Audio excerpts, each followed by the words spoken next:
मैं अयोध्या नरेश दशरथ पुत्र एवं प्रभु श्री राम का अनुज लक्ष्मण महापंडित महाज्ञानी रावण को गुरु रूप में सादर प्रणाम करता हूं। आयुष्मान भव लक्ष्मण। कहो, अपने जीवन की इस अंतिम लीला में मैं तुम्हारे किस हित की पूर्ति कर सकता हूं?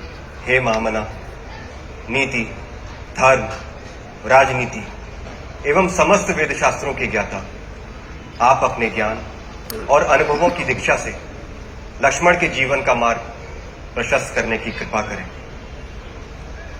मैं देख रहा हूं लक्ष्मण कि तुम एक योग्य शिष्य की पात्रता लेकर उपस्थित हुए। अस्तु, मैं अपने जीवन के कुछ अनुभव तुमसे अवश्य साझा करूंगा। हे सुमित्रा नंदन, अहंकार चाहे सत्ता का हो या सौंदर्य का, शक्ति का हो या भक्ति का, धन का हो या धर्म का, वो बड़े से बड़े विश्व विजेता को नष्ट कर देता है। इसका प्रत्यक्ष उदाहरण ये त्रिलोक विजेता, विद्या विशारद, महापंडित रावण है। अहंकार में तीनों गए, कुल, गौरव और वंश। ना मानो तो देख लो इस रावण का अंत। लक्ष्मण, रावण को अपने ज्ञान का अहंकार था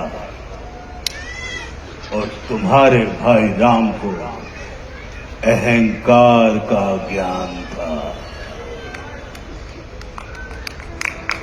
लक्ष्मण, जीवन में सफल होने के लिए शत्रु दृष्टि और मित्र दृष्टि का भेद आना अनिवार्य है। मित्रता भले ही अपने समतुल्य या अपने से निम्न स्तर के व्यक्ति के साथ कर लेना, किंतु शत्रुता सदैव अपने से योग्य व्यक्ति के साथ ही ठानना, क्योंकि ये जगत हमारे व्यक्तित्व का आकलन हमारे मित्रों को देखकर नहीं, हमारे शत्रुओं को देखकर लगाता है। जितना बड़ा और गरिमापूर्ण हमारा शत्रु होता है, उतने ही बड़े और गरिमापूर्ण की ख्याति को हम प्राप्त होते हैं। देखो ना, इस जगत ने जो कुछ राम से जुड़कर प्राप्त नहीं किया, उसे रावण ने राम से लड़कर प्राप्त कर लिया। लक्ष्मण, वे हमारे शत्रु ही होते हैं जो हमारे अंदर सुप्त पड़ी हुई ऊर्जा को जागृत करने का कार्य करते हैं।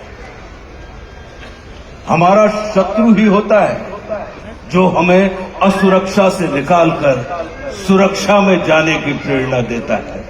वो हमारा शत्रु ही होता है जो हमें अपने सीमित वृत्त से निकालकर अपने वृत्त को असीमित करने की प्रेरणा देता है। इसलिए शत्रु तिरस्कार का नहीं, नमस्कार का पात्र होता है। कभी अपने शत्रु को नमस्कार करके देखना, वो तुम्हारा परिष्कार कर देगा। लक्ष्मण,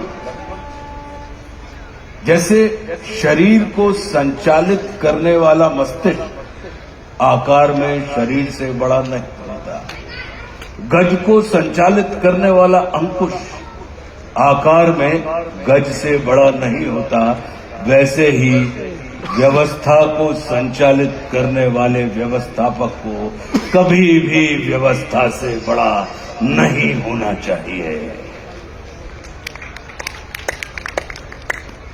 ये सारा नीति ज्ञान तुम्हारे भाई श्री राम तुम्हें स्वयं दे सकते थे, किंतु उन्होंने तुम्हें मेरे पास भेजा। जानते हो क्यों? लक्ष्मण, मेरी संस्कृति असुर की है, लेकिन मैं प्रकृति से एक तपस्वी हूं, साधक।